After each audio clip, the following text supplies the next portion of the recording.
you think? Yeah. Okay. All right. Well, welcome everyone. It's a real pleasure to spend an hour on this nice sunny April day with you talking about board and CEO evaluation. My name is Connie Carter, and I'm going to be facilitating our conversation today. Am a fundraising and organizational development and nonprofit consultant. I have my own business for the last 20 years doing strategic planning and fundraising related things and a lot of board workshops, many of which I think you've probably attended through the Chester County Community Foundation. So it's a real pleasure to be again with you here today to talk about this really, really important topic. So I'd like to encourage you. We have a relatively small group. I'd like to encourage you to ask questions as we go along. Paige is going to be helping to monitor the conversations and stuff. You can put things in the chat or just raise your hand or just keep your microphone on and just blurt out a question, and that's totally fine. And I expect many of you have had experiences with evaluation, either receiving an evaluation or doing them. And if something comes up that you'd like to share about your experience, either about what did work or didn't work, please feel free to contribute that as well. It'll make it a little more interesting, probably for everyone.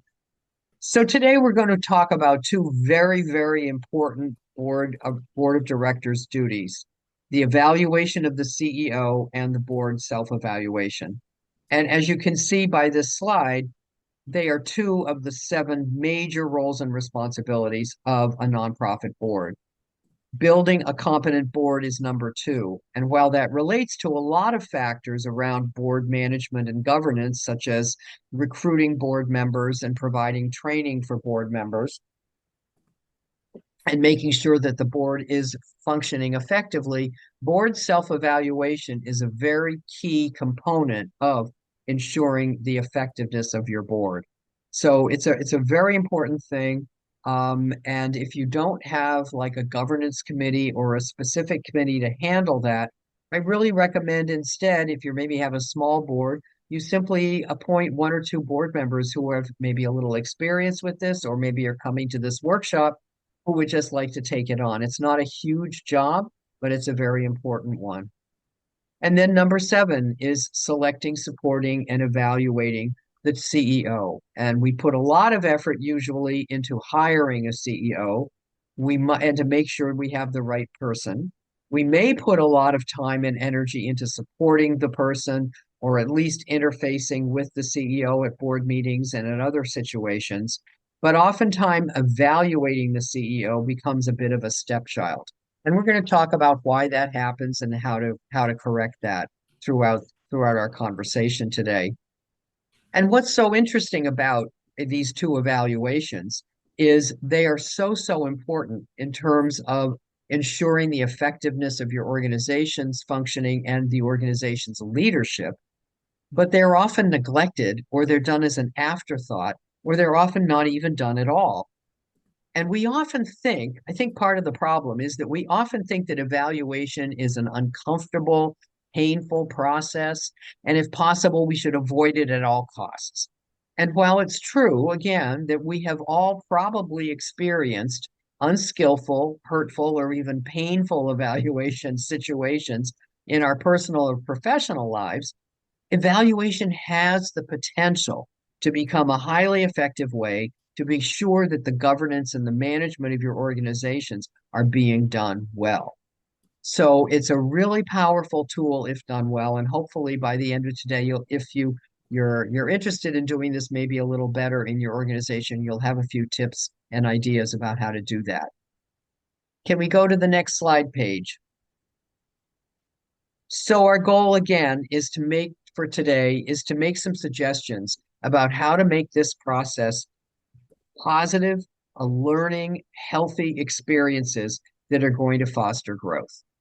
So we're going to start with discussing the CEO evaluation. And again, as I mentioned earlier, all too often boards put a lot of effort into the CEO selection process, more than they do for the evaluation and assessment activities. And to maintain high quality board and CEO relationships that are built on trust, respect, active communication, and a mutual comprehensive understanding of the respective roles of each, an evaluation is a very, very effective tool to help that happen. And to ensure optimal relationships, boards have a duty to spend equal efforts on the four pillars of CEO performance: selection, guidance, support, and evaluation.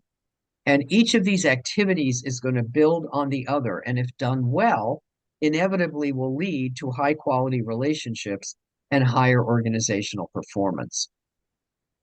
When CEO evaluations are a high priority for the board and are organized well, the process is going to instill confidence in CEOs that their time and their efforts are appreciated. Mutual respect and trust are further developed. Board and CEO relationships are fostered. And all of this is going to yield higher executive level performance, better organizational and board performance, and a reduction in CEO turnover, which we all know is an upheaval and a costly issue, and even higher job satisfaction for the CEO. So, given all these wonderfully positive benefits, what holds us back? What are the barriers that boards face? And over the years, I have heard CEOs say that they rarely or never got evaluated. And if they did, it was an uncomfortable process because the person doing the evaluation was uncomfortable. One person said that the board member assigned to do the evaluation just stopped by her office, dropped the paperwork on her desk, and ran. Another board member set up a meeting at a restaurant. I love this one. And when she arrived, told the CEO that she only had 5 minutes, dropped the evaluation on the table, and ran. Another, this is even better, had drinks in a bar with the board chair, and they spent 95% of the time having a good time at the bar, and the evaluation was done in the parking lot as an afterthought. So, unfortunately, while these situations sound extreme, I will tell you they are true and they aren't that unusual. So, the problem is often that nonprofits don't have a policy about CEO evaluation. They haven't thought the process through, and thus figuring it out feels like a complicated, very difficult task. And board members already have lives, and they don't know what to do, however, on evaluating or how to do it. And they're already busy with their own lives. So this is just one more difficult, complicated thing. So let's just not do it at all. And this is one of the many situations where having a written policy can be extremely helpful. So if your organization hasn't developed an evaluation policy or procedure yet, I really recommend that you do so. And if you have one and it isn't working well, I recommend you consider changing the process to be more effective. Really analyze it and look at where the roadblocks are. What's unclear? What's missing? And talk with your CEO together as a team and try to figure out how could we make this more effective. In your policy, you want to include a description of when the evaluation is going to be done, who's going to do it, what tool is going to be used, and what, if any, information gathering might be done before the evaluation meeting. The CEO, again, should be included in every step of this process. One of the fastest and easiest ways to ensure that the evaluation is going to be a positive experience is if you include the CEO in designing the process and the evaluation tool, because that means there's going to be no surprises. The CEO knows what the questions are going to be and what topics to prepare for. The board member or members who are doing the evaluation know what they're going to be asked, what they're going to be asking. And so everyone's on the same page, and transparency and clarity will really help to alleviate some of the bad feelings or angst that may surround evaluations. Next slide. So successful boards will review CEO goals and objectives on a routine basis throughout the year, often using straightforward tools because CEOs, like everyone else, need feedback to ensure growth. Many organizations will provide an informal or a mid-year evaluation to enhance this performance appraisal process, especially for CEOs early in their tenure with an organization. Well, let's check in after 4 months or 6 months. just to see how things are going. So you're not delaying a problematic situation for too long. Reviewing goals and objectives throughout the year, and if needed, conducting this interim evaluation will ensure that no surprises occur at the annual, more formal evaluation. Again, it's all about communication and not being uncomfortable and afraid to have maybe potentially a somewhat difficult conversation. When the board appropriately selects, supports, and guides the CEO, it sets the table for an effective evaluation process because you already have that communication going. You already are building the rapport. A key step in this process is the board policy on expectations of the CEO and the performance appraisal that we just discussed. Having a policy and an evaluation tool also demonstrates that the organization takes evaluation seriously, maintains its written records, and is in compliance with nonprofit best practices. Next slide. The policy provides a comprehensive roadmap for the evaluation process to ensure that the board and the CEO are on the same page regarding how this evaluation will happen. And as I mentioned previously, I can't stress enough that developing this policy also needs to be a joint initiative of the CEO and the board. The CEO evaluation should reflect the year's strategic plan goals and objectives, as well as the CEO's job description. And an annual evaluation is a great opportunity to review the CEO job description and make any changes that may be needed as a result of the changes that may have occurred during the year. Your organization may have developed a strategic plan, say 2 years ago, and everything at that time was made perfect sense in the strategic plan. But 2 years down the road, there's some new opportunities may have come up, or some staffing changes may have happened, and the CEO's job may have shifted, or you may have added staff so that the CEO's job has shifted. And it's really important to always be looking at that job description to make sure that it's always up to date. And that's a really important tool also to have when you potentially need to do succession planning with the CEO. Having an up-to-date job description is step one in that whole process. A comprehensive evaluation process should also include a review of the performance of the goals that the CEO established for the evaluation period. Some organizations will ask the CEO to provide a draft of goals that correspond to the organizational strategic plan goals. And those goals are presented to the board either through a committee, or through the full board directly. One challenge with CEO evaluations is that in most boards and CEO relationships, board members don't often have opportunities to directly observe the CEO in action, especially regarding interactions with staff. They may interact with the CEO at board meetings, certainly, and committee meetings, and some special events and other kinds of things, but they may not see the CEO in action, supervising and working with staff. In other evaluation situations, such as with staff members, CEO evaluating a staff member, the leader has direct surveillance of their team members and much more hands-on knowledge of what's been going on. But that's simply not the case, ideally is not the case with the board and the CEO.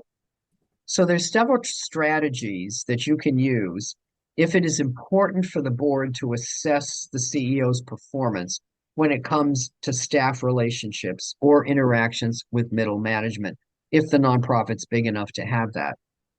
And one approach is to do a staff survey or a 360-degree evaluation. However, like all parts of the CEO evaluation, this has to be done really well, or unintended consequences can be problematic. Deciding who completes the survey is very important, because you can foment disagreement among the staff. Comments can be inappropriate. The board may have difficulty interpreting the comments. It can be a really touchy situation.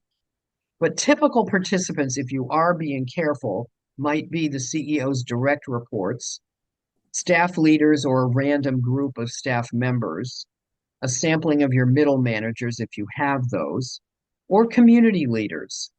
I remember one time I had been working on strategic planning with an organization, And the board chair called me because of course, part of strategic planning is working fairly closely with the CEO. And the board chair called me as a outside consultant to ask my interpretation and appraisal of her performance during the strategic plan and what I thought. And so that was a very neutral party to from whom to get input, which hope helped him a lot. Organizations can also do an annual employee satisfaction survey to gather insights into the organization's overall culture, sort of take the pulse on how things are going. And again, with this, a confidential process has to be established to ensure you're going to get candid and honest feedback, and there won't be any reprisals, which can be hard in an organization with a small staff. Again, you have to be very careful about and very intentional if you do choose to do something like this. One school of thought suggests that a 360 evaluation is better suited if you're considering someone for growth and leadership development opportunities and not as part of an annual performance assessment. Some high performing boards use an evaluation tool that focuses on job responsibilities and asks each board member to complete it. And then the completed tool is provided to either the board executive committee or the governance committee or whoever is conducting the evaluation for review and tabulation. And so that gets feedback from all the different board members. And then the results of that tabulated board survey are provided to the full board and, of course, then to the CEO. So that's another component of evaluation that you can do because there may be board members who work very closely with the CEO, but then there may be other ones that don't interact much at all, but see the CEO in different kinds of situations. So that can be valuable feedback too. And then another component of evaluating a CEO is to have the CEO do a self-evaluation as part of the appraisal process. And this provides an opportunity for the CEO to share major accomplishments for the year, as well as a perspective on his or her own performance. It should include a summary of achievements relative to the goals and objectives defined at the beginning of the year, and a self-appraisal of performance based on the CEO's key accountabilities in each of the areas that have also been rated by the board. So that's an opportunity for the CEO to say, someone might have worked really, really hard on something, but it didn't come to fruition, say, in the same time frame that when you did your strategic plan, you thought it would, or it may have come to fruition, but in a slightly different form. But the board might not know that, but to hear the whole story from the CEO in terms of why this had to take a left turn or a right turn, or why more time or more resources were needed, can try to fill out a picture more completely, which can be helpful as well in your discussion. The CEO self-evaluation also gives the person an opportunity to share with the board an accounting of all education and leadership development activities that he or she's done over the year. And some CEOs actually include an updated resume and a bio, which provides the board with information regarding other professional activities the person may be engaged in, such as service on local, state, and national boards or volunteering for civic activities, if that's important to your nonprofit. We go to the next slide, please. It's also really important that the results of the evaluation are clear and objective.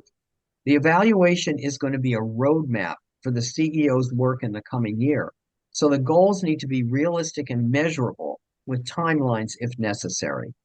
Just having a broad-based goal in a CEO evaluation, as well as, say, in a strategic plan of, recruit more people or run more programs, is not particularly helpful. But if it's add 3 more programs for people aged 10 to 15, that can be something the CEO can take a hold of and potentially, if possible, delegate it to someone else in the staff. So it makes the more clear your goals are, the more specific they are, the more, as the slide says, smart, specific, measurable, achievable, realistic, and timely, the easier they're going to be to evaluate because you're not evaluating something that's amorphous or vague or unclear. And again, that's the same thinking process as you would use in developing strategic planning goals. Let's go to the next slide.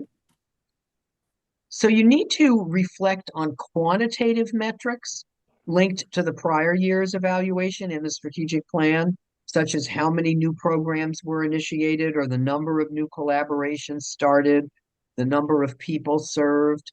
And there's going to be fiscal issues, since it is the CEO, that need to be evaluated as well, such as fundraising results, financial stability, the quality of financial reports to the board, how well the budget's being monitored.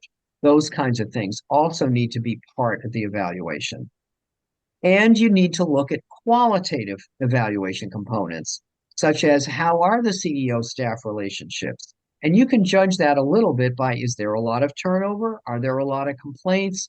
Have there been whistleblower issues that because the CEO's involved, they've gone straight from an employee to a board member or the board chair? How are relations between the board and the CEO? How well does the board feel they work with the CEO? How accountable is he or she? How easy is he or she to talk to and to solve problems together? How's decision making made? Is it a productive process? Those are the qualitative things. What's the quality of the work? You also want to look at, does the CEO demonstrate leadership ability? Again, effective problem solving and decision making. Those are all really important elements to consider in a CEO evaluation. And then the final step in this process is to determine who's going to review the evaluation results with the CEO. And that's where, in the examples that I gave you earlier, things fell apart. In that you need to delegate this, if it's going to be one person, you need to delegate this and choose someone who's going to be willing to have the conversation, and not either drop it on the desk and run or require 3 beers before the conversation can be brought up. You need to pick someone who's going to be okay with this. And that might be the board chair, it might not be. It could be the executive committee, although I think doing some of these evaluations with a committee is probably okay if it's small enough.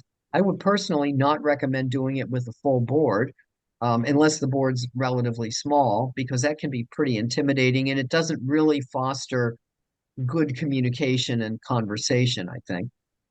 But the goal there is to share whatever form you choose. The goal is to share the results in a mutually respectful, confidential meeting to ensure optimal communication and transparency. Next slide. So this is an example. I know that's a lot of type on a small screen, but you will get, if you don't already, you will get a copy of this PowerPoint after the program. Um, this is a tool developed by the Community Foundation, and it is available on their website for you to take a look at and perhaps customize. You might get some ideas from it. But as you can see, some of the topics that are covered here, it's pretty comprehensive, is program development, customer service, administration and operations, fiscal matters, marketing and PR, vision, mission, strategic plan, personnel, CEO and board relations. So it covers about 8 major areas that every CEO job description touches on. And then on the right-hand column, it gets specific about what are the different goals, how well are they being reached, what do we want to accomplish in the future. And then at the bottom, there's the core values, which relates more to those qualitative concepts that we talked about before. So this is a tool that you could use to just brainstorm. It might help you, give you some ideas if you don't already have a tool, or if you do have one, you could, and haven't looked at this one, you could take it to the CEO or the board and say, hey, here's a suggestion. I really like this comment or that question, and you could adjust the one that you already have. Let's go to the next slide. It's extremely important to link both the CEO and the board self-assessments to the goals and objectives in the strategic plan.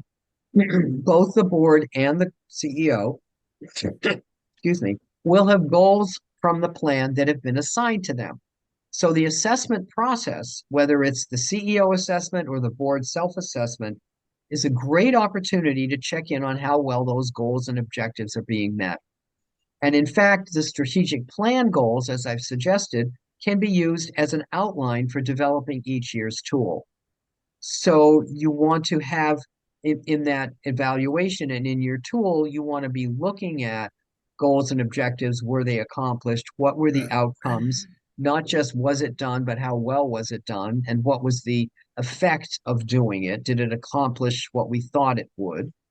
Metrics to measure the progress, the timelines to hopefully it was accomplished somewhat within the timeline that it was originally established. But again, I wouldn't recommend you be too rigid with the timelines because again, life happens, as we all know. Things change, and something might take longer than you originally anticipated, but that doesn't necessarily mean it was a failure.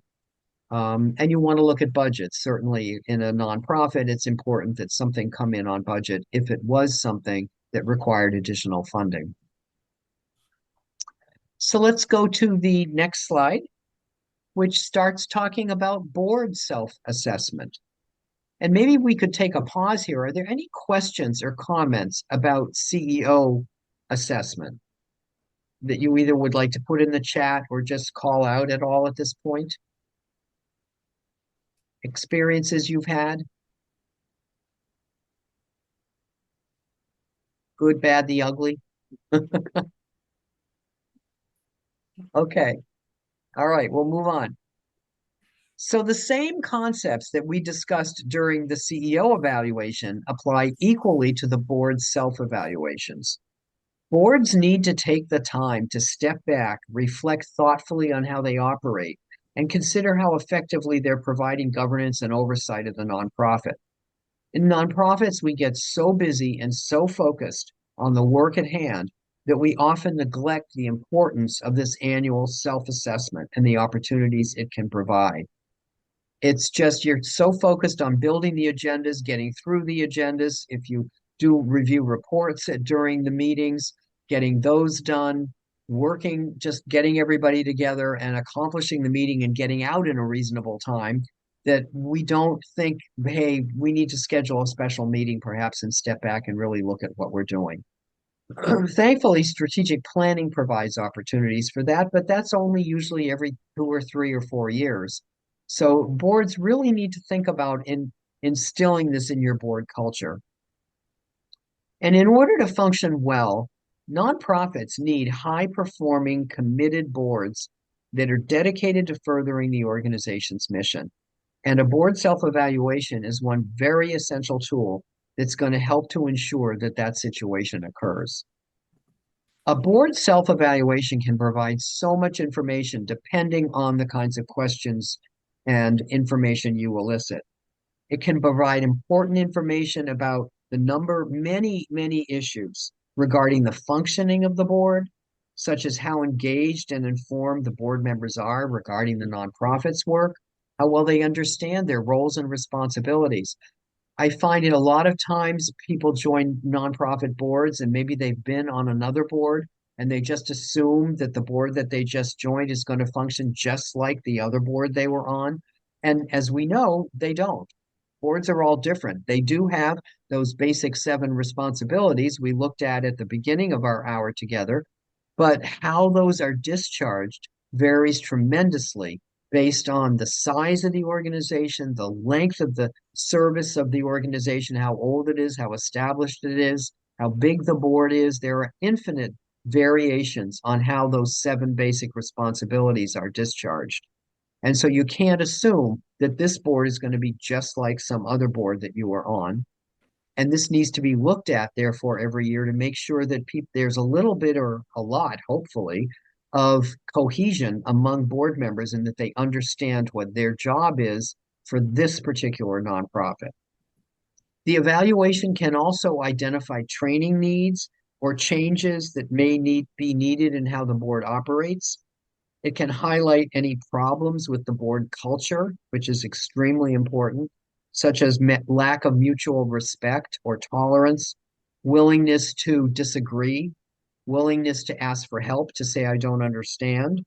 It can also identify problematic behaviors such as cell phone use or arriving late or any other kinds of things that other board members might find challenging. and any other issues that people may in a board meeting be a little bit reluctant to bring up. And what holds boards back from conducting such an evaluation? Because again, I've met a lot of them where they're like, no, we never do that. Why would we do that? What is that? And basically, it's the same issue as with the CEO evaluation. It's not so much that it's uncomfortable, but it's that they don't have a policy about the board self-evaluation. Organizations haven't thought the process through, and thus figuring it out feels like a very complicated, difficult task. So board members don't know what to do or how to do it. And again, they're volunteers. So it feels like too much work to figure it. And so they just go, well, we're doing fine. Let's never mind. And again, developing, as in with the CEO evaluations, developing an effective policy is going to help to ensure that the self-evaluation on part of the board members becomes a useful, engaging process, actually, that sparks new growth and helpful solutions to problems.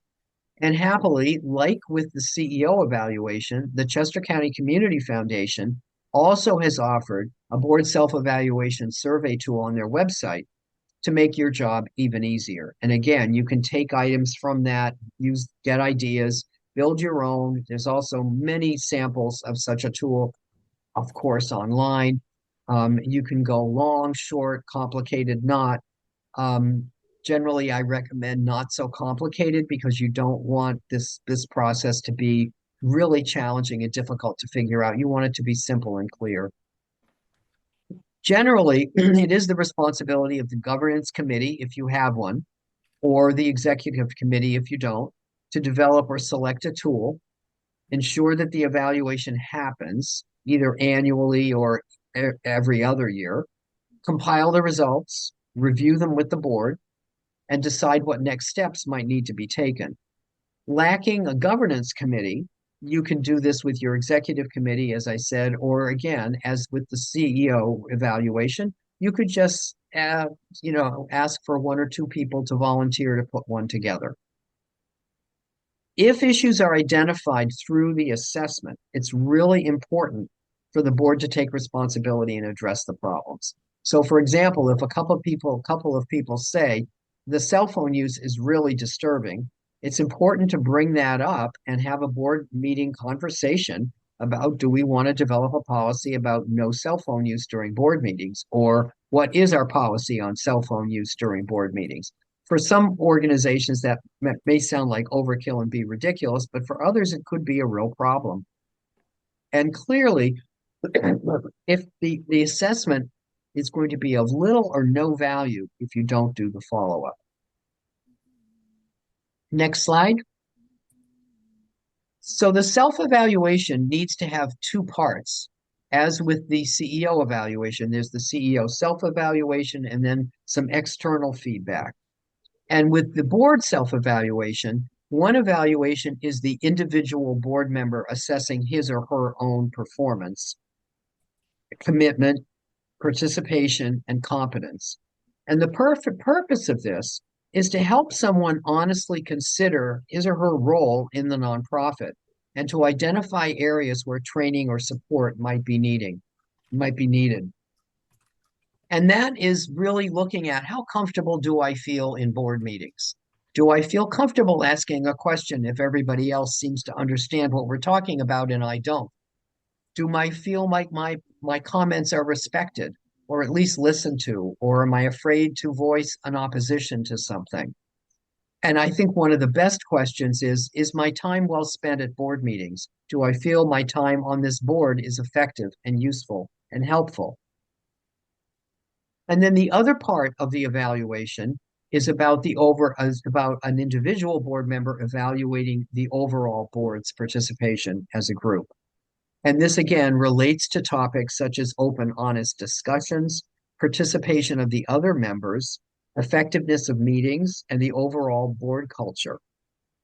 Do we feel there's enough oversight of financial matters, or does someone from the finance committee present the finance reports and everyone glazes over and doesn't understand what's happening? Um, are the board meetings held at a convenient time? Is it manageable? Are they too short, too long? too often, not often enough. It's those kinds of things. And because it is a volunteer job, I do really believe some part of board experience, if not hopefully all of it, should be an inspiring, fulfilling process, experience for the board member. So that's another question. Is this a fulfilling job for me? Because if not, perhaps that person needs to go. And that's often what is linked to poor board participation, like poor attendance, or someone who's just really disengaged. It's because it's no longer meeting their needs. They joined the board because they were excited and felt they could make a contribution. And for whatever reason, they've lost that energy or that isn't happening. And so they're slowly starting to disengage. And when that happens, it's important to look at that to be able to either figure out A, can we re-engage this person? Or B, does this person need to go because we could find someone else who might be engaged? So those are really important things to look at and to encourage board members to think about regarding themselves. Let's go to the next slide. As with the CEO, this is a sample board assessment tool. And you can see the various areas of board participation are highlighted. You know, where question one is how long have you been on this board? Now, hopefully, your boards have term limits. If not, this is an opportunity to raise the question because if someone's been on the board over a decade, that could be an opportunity for talking about, hey, maybe we need term limits. Um, what committees does the person on, if at all? Some nonprofits have an active committee rosters and some don't, particularly smaller ones. Although I think having active committees is a strong governance tool and is linked to being a high performing nonprofit. So I also recommend if you don't have standing committees that are functional, that you at least start forming some, such as a finance committee or a development committee or whatever are the prime areas that your organization needs to really be looking at. And committees have a tremendous value. Square one as a training program or a proving ground for new board members, because it's often a lot easier to recruit new committee members because it's not a fiduciary responsibility. You can join a committee for a year or two, and then if you need to, roll off. I mean, you can do that with the board, but it's not ideal. And there's a lot less responsibility connected to being on a committee compared to being on the board. Plus, it's a great opportunity to see how people perform. And if they're really effective in the committee, to then invite them to join the board. And thirdly, it's a great way to recruit younger people to your nonprofit governance groups. Again, because there's a little less time involved. And so if someone's young or in school or has family and a lot of responsibilities, a committee membership could be an easier thing for them to do. So performance on committees is really important, and providing those opportunities for leadership, I think, is important. And then the part one here is the self-assessment. So this is a very short and sweet tool. Do you understand the mission? Are you connected to the mission? Um, do you understand who your fellow board members are? Are there enough opportunities to, socialize or get together a little bit when you're not, slogging through a board agenda? Do you understand the organization's history? That's a very important thing. It's not so much that you can recite it, but that on some conceptual level you understand the path of that organization. You understand what's come. And that, participation in the committees. Are you being an ambassador? That next question, do you urge friends and colleagues to learn more about us? That's that very, very, very important board role of being an ambassador. Are you doing that out in the community or when you go to meetings? Do you talk about the nonprofit? Because that's a very important role for board members to do. And then, as I mentioned earlier, this question is about, do you find it interesting and rewarding? And you might put in there, if not, why not? And the very important question, are you donating? It's extremely important these days that 100% of board members make a financial contribution to the nonprofit. Personally, I like saying it needs to be of a meaningful size to the board member. So it needs to be what is meaningful for me, and not setting any kind of a dollar goal or limit on it for most nonprofits. Certainly for museums and hospital systems, that may be different. But for many nonprofits, such as we have here in Chester County, it's just important for you to make a contribution. And then the questions are, how well do you understand the topics? And then they are specific topics about the various aspects that fall under the job of being a nonprofit board member. How well do you get this stuff? And this is so helpful because it will identify training opportunities. If four people say, I don't get the finances and investment, maybe you need the treasurer or someone from the outside, your accountant or your CPA, to come in and do a little workshop in a simple way about what our nonprofit finance is, or get the community foundation to help you find someone to provide a training program about that. Because if someone doesn't understand the finances, then they're not going to feel comfortable, most likely, asking questions. And their role of fiduciary responsibility is going to be really compromised. Um, and then judging section 3 is asking the person to really evaluate their performance sort of as a whole. Am I effective on committees in discharging my responsibilities? And then questions about how can you help the CEO, support that person? What would make being on this board better? So you can see there's all kinds of different questions in this self-evaluation tool, which can be really, really helpful. And again, as I said, there's lots of tools available. Some of them are very complicated, huge, like Excel spreadsheets and all kinds of stuff. Personally, I favor a simpler tool because you want the assessment process to be user-friendly for the people filling it out, and especially for those who are charged with tabulating it. And you want it to clearly target areas of needed change. It's very possible to get lost in the weeds if you have multiple pages of items and reams of documentation to slog through. Let's go to the next slide. And as with the CEO evaluation, it's important for the whole board and not just the governance committee to set aside time to thoughtfully review and discuss the evaluation results.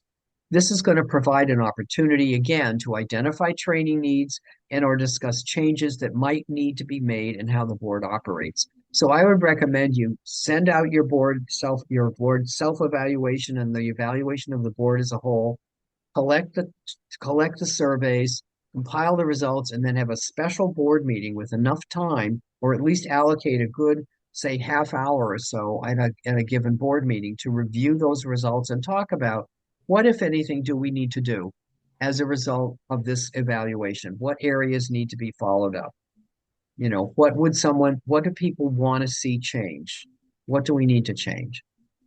And another form of evaluation, many organizations I don't think do, but I think it can be very helpful, is to do a very quick, at the end of a board meeting, say 6 months or so into the year or whatever, to do a meeting evaluation, just a quick form to evaluate that specific meeting. And you can, if you meet in person or even if you meet via Zoom, you can help people have the tool. Stop the meeting 5 minutes early and say, now please fill out this quick evaluation about the meeting. And it would ask questions such as, specifically, while it's right fresh in people's minds, was this a good use of my time? If I made a comment, did I feel heard? Did I make a comment? If not, why not? Did I understand the things that were being talked about? Was the culture conducive to conversation and guidance and providing governance for this organization? Or did something hold it back? Was someone's report long and boring and dreadful? I'm sure you've all been to board meetings, and I have, where you just sit back and the CEO does a report, and then a staff person does a report, and then a committee chair does a report, and you're like, these things were sent out ahead of time. I did read them. Do we really need to be sitting here listening to this thing? And that could come out in a meeting evaluation while it's fresh in people's minds. And then again, tabulate those results and talk about them at the next meeting. It won't take that much time, as much time as it does with the annual evaluation, because it's just generally half a dozen questions. But that can also be very effective in taking the pulse of what's going on, particularly that day. And basically, as just feedback conversations here and sort of a summary, again, the assessments need to be based on job descriptions, not only the CEO job description, but the board job description that you have developed for your organization. And hopefully you have one of those. So everything that is evaluated needs to be also uh, replicated in that job description. And you need to get enough participation into the evaluation so that it's a meaningful result. If you have a 20-member board and only 10 people respond, that tells you something too. So that's going to have you go, whoa, wait a minute. Let's step back here and figure out why only half the board's participating. You really do want to have enough people, responding so that you can trust it. You may not get 100%, but you need to have a sufficient body count to be able to rely on. And this is saying 80% would be sufficient. And that's for you to decide. And again, the value of assessment, like with strategic planning, when I'm doing strategic planning, I'm always saying to people, identifying weaknesses and problems in strategic planning is not complaining.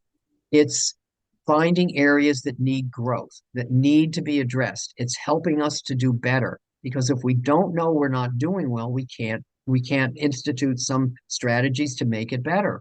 And it's the same thing in the evaluations. If we don't know there are issues, and this is particularly with the board, but with CEOs as well, if we don't know there are problems, we can't fix them. So it needs to have that kind of orientation that bringing up issues that are not going well is actually a helpful thing to do. And again, as the last comment, I so agree with well orchestrated assessments foster incremental growth year after year. They're vital tools for ensuring that your organization is a learning organization and that it is constantly striving to do its job a little bit better and to discharge its responsibilities effectively. So that's the end of the program today. Does anybody, and here's some additional resources. Does anybody have questions or comments? I would love to hear from you. And maybe Paige, we could take down the PowerPoint and people could see each other a little bit better. Does anybody have experiences with evaluations that they'd like to share or ideas that you may be doing that I didn't touch on that might be helpful for people? One thing that I, at least for the board self-assessment, have been served on a couple of boards and serving on a couple of boards right now, um, is really having a good process in place of training board members to get on board. I mean, pretty much orientation. They have to know what's expected of them. They have to know what their responsibilities are. They really should know what their liability is with respect to joining a board. And a lot of them just come in saying, "Oh, this looks like a fun group. It'd be fun to learn and be a board member." But the training is really critical. And then having a job description and a board manual in place is really critical. If you're going to do any assessment, you've got to give them a baseline from which to Mhm. understand what an assessment would be based on. That's a great comment, Tom. I totally agree with you. And having an effective onboarding process, no pun intended, for new board members, in addition to, really being thoughtful about developing that. And that again can be a job for your governance committee or your executive committee to not just throw a board manual, whether digitally or actually in one of those lovely clunky notebooks that we nonprofits love to use, not just throwing the board manual at someone but actually sitting down with them and going through it. And what I also am explaining stuff, and what I also recommend that you do with a new board member, especially if it's someone who doesn't have a lot of board experience, is you partner that person with a more experienced board member who's willing to be like a Mentoring. like a mentor. Yeah. So they can get together after the board meeting and say, "Whoa, well, what did you think of that conversation? What are your questions? What didn't you understand? What would you have liked to have seen?" So there's some really good communication and transparency there. Yeah, that's so important. What else? Well, Is there any?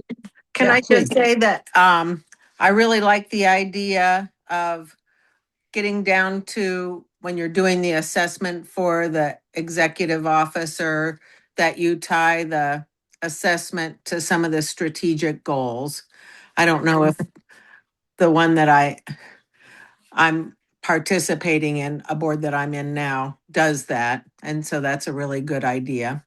And also having effective meetings makes boards work a little bit better. I kind of like the idea of doing a board assessment for the meeting as well. So thank you for some really good ideas. Oh, you're very welcome, and I'm glad that you lit on those two because I think they're both really, really important to tie the CEO and the board evaluation to the specific goals for that year that were in the plan, in the strategic plan. And that again performs a couple functions. It helps to ensure that the plan is being done correctly. It's an evaluation of the plan as well as an evaluation of the person. So it's a very handy way to just go about it and sort of demystify the process. And it keeps the mission first. Exactly. Because hopefully, that's a great comment. Hopefully that doing the strategic plan had the mission front and center. And so implementing it will accomplish the same thing. Yeah, Thank you. yeah, yeah. Hey, Connie. I wanted to take a look at both the evals that for the board as well as for the CEO. But when I went to the site, I couldn't pull down the PDF. I saw the videos, but I couldn't pull the Ah, PDF out. I okay. didn't know if there was another way to get to those documents. Paige, are you going to be sending out the PDF, or can you send out the PDF to people who came? Yeah, I can add both eval forms to the post email that will go out. Thanks, Paige. Yep. Would that be helpful, Keith? That'll do it? Okay. Yeah, all right. Great. Great. How many of you here are with an organization that does evaluate the CEO annually? Pretty much everybody. Yeah, okay. And how many are here with an organization that evaluates where the board evaluates itself annually? No. Robin says That's no. where I have a question, Connie. Okay. Yeah. You suggested 80% of the board should be responding to their self-assessment. What do you do when it's less than that? Well, as I said, I think that's depends on how much less. If it's like 75, I wouldn't worry. But if it's like 50 or something like that, I think that indicates another issue. That's a symptom of another issue. Because if the board, unless it's some mechanical thing like I didn't get the email or I was on vacation in Africa for 6 months or something like that, which probably isn't the case. I think that indicates a certain level of apathy or disconnection on the part of the board member that either A, they really don't care, or B, they're afraid to speak up because they've got so many issues. So it would probably, if you notice, I mean, of course, the board chair or whoever's doing this might know hasn't responded, but then again, they probably don't know who hasn't responded. So I think it's a question of something to discuss. Because you can't go directly to the person and say, Bob, you didn't return your survey. What's going on? That you can't have that kind of conversation. But I would say it's a symptom. What does anybody else think? Would you agree it's a symptom of potentially a bigger problem? I think so. It made me think about planning your successors in line, because if you're not really participating in the board, if you are not really actively working the mission that you're there to do, then maybe you need to find your replacement at that point. Sometimes the board members are too busy, or they just haven't made reviewing emails a priority. And sometimes it's in getting board members to respond. Sometimes it's better to praise those who have, or start to maybe put in a percentage, like saying, this is great. We have 30% of our board members responding. Wouldn't it be great if we got that up? Or you start praising the ones like Joe and Sam. Thanks for sending that in. It's great that you are participating in the, and it's kind of, I've seen that work. I've seen that work at Mhm. least with getting the board to commit, getting a board from 35% giving to 100% giving. It Mhm. guilts them a lot of times, which, Yeah. it's a healthy guilt. Yeah. You're not putting me in the corner, but you are kind of showing that, oh, shoot, that Joe and Sam did it, but I didn't. Yeah. Maybe Yeah. It people don't can't. I understand like the that idea. importance of responding and Yeah. how the information is going to be used. Yeah. That's a good point, Bonnie. Absolutely. Yeah. People may not get how really important this is. So going on the positives of this is really, really important and is really going to help us do our responsibility as governing members of this organization. Yeah, I like that, Tom. That's a great suggestion.